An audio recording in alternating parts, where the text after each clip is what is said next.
Hello, everyone. Welcome to Developing Palates. I'm Aaron Loomis coming to you from the Drew Estate Studio. With me today is Seth Geisler from the Villager Scar Studios, John McTavish. How you guys doing?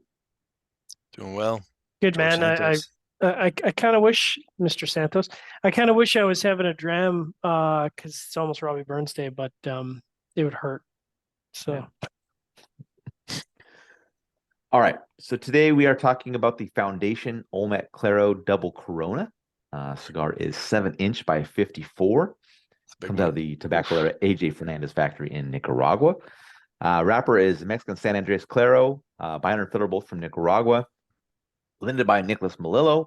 Price point is $16. The cigar was released in September of 2022, and we picked these cigars up from Blue Smoke of Dallas. nice. So if you are Love it. if you're in the Dallas area, be sure to stop in for a fine cigar.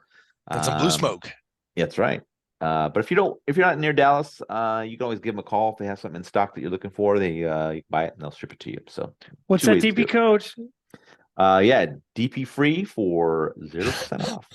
TP Nice. free. DP free. All right.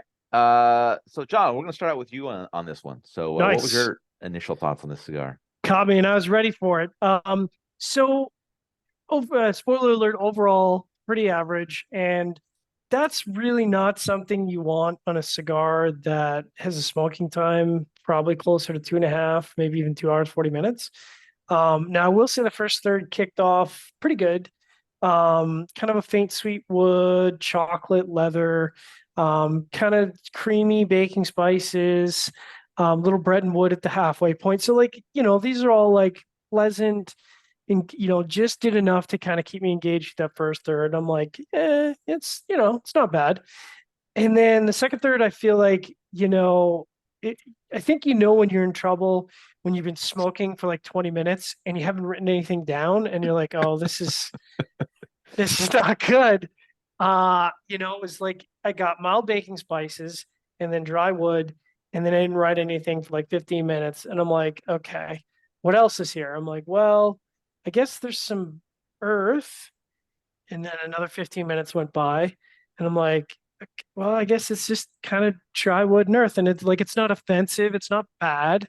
It's just not much going on. And I'm like, well, maybe the last third will save it because I'm an optimist somehow. But not really. Sweetwood, baking spices, earth, and then earth just kind of defined the profile. I mean, it was like an espresso kind of bitter earth. And I'm like, it's okay. But like, man, for 2 hours plus, like, oh, it's just too much. And the weird thing is, although I didn't have too many burn issues, I did have to do a touch up, and then I had to touch up in the second third, a touch up in the last third. And when you're smoking a cigar, you can kind of feel it fighting you, like you can kind of feel like it wants to go out. It did that at several points during the review, and I was like, I don't know what's up with that. Weirdly, the draw was pretty much perfect, so it wasn't a draw problem. Anyways, kick it over to you, George Santos. Yeah. George, Yeah, take it man. away. Listen, you kind of summed up a really long Oh, smoking experience. I mean, it really long. was, I mean, I got the first third was a lot of details. It was, dry wood. I was getting oak. See, there was earth. I was getting some mineral notes. There was a lot of red pepper. I did get a lot of red pepper. But after the next 6.5 inches, it was just continuous of wood and tobacco and red pepper. And the burn was amazing and the draw was amazing. And I couldn't speed up smoking, even if I tried and I didn't want to. And I just said, I'll just keep on going. And it just I looked down and I forgot to take some notes for a portion, but I noticed that my current notes were similar to my notes from 3 days ago, and I'm like, well, here we go. So, yeah, it was really just average, average, average with amazing drawing, and yeah, Aaron. Stop me if you heard this before. The cigar began with toasted cedar, black pepper, and light earth. Got a little bit of creaminess that joined a bit later.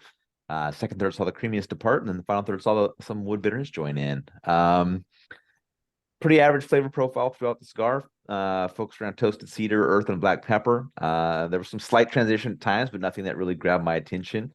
Not a cigar I'd really see myself coming to, but we'll see how the Maduro version fares in a later review. But Getting into the scores, we'll start at the top with John at 5.9. Yeah. Both Seth and June, who couldn't join us, gave it a 5.75, and I gave it a 5.55. So, John, how'd that 5.9 match up for you? Yeah, listen, before the haterade comes in the comments, 5.9 doesn't mean bad. 5.9 doesn't mean I hate Nick. 5.9 doesn't mean I hate, it just means it's average. It means that there are 24 other cigars that are in the same category that I could also pick up and smoke that are less expensive or smaller. It's not bad, it's just not good. And at 5.9, it's just not something I would return to, especially not the size. It's too much for a flavor profile that's not that engaging. All right, Seth, 5.75. Yeah, I mean, no, that's thanks for coming out. It's cool. I'm glad listen. I'll say this. I'll say this. This is if I'm going to be completely honest, I'm glad for some reason, even though I don't know why I collect bands anymore, and I want to stop, but I can't. I'm Yeah. glad that I have these bands with them, even though I don't want to be collecting bands anymore, but I can't stop doing that. But that's a whole other issue. So there you go. There's something positive. Nice. My 5.55 matches up well. I had an average flavor profile throughout. I had a wavy burn and then a relight, so it kind of knocked down the burn a little bit. Draw was perfect though, so it gets right into the mid fives, which I'm just gonna say this is not the year for this. Has not been the era of double Coronas. I know some people want to say that they love some of the double Coronas that came out in this last 12 months, but I'm not feeling it. So I'm gonna throw this in the pile with the other double Coronas and say you have to bring your A game with a double Corona. Yep. And maybe that's well, even though some people did it, that's the only size, it still didn't work. I can't say that either. Yeah, just don't do double Coronas. That's the moral of the story. Final thoughts from you guys. So whenever we have a stacked release like this, and by the way, I don't know that it makes a lot of sense. Like if I was running a brand, I wouldn't want to release two different. Like I know it's very common to go like we're doing our Habano Maduro, we're doing our, whatever Maduro. I don't really get that. To me, I would want to do, let's do the Habano or Claro, give it 4 or 5 months, then come out with the Maduro. Don't come out at the same time. Don't make it an A/B, especially because if somebody has a bad experience, they're not going to rush out and buy the Maduro. But if time goes on, a bunch of people are like, no, you should try the Maduro. They might, pick up the Maduro. In our case, I'm not looking forward to the review of the Maduro. So, yeah, all that to say. All right. Sorry, Nick. Love you, buddy.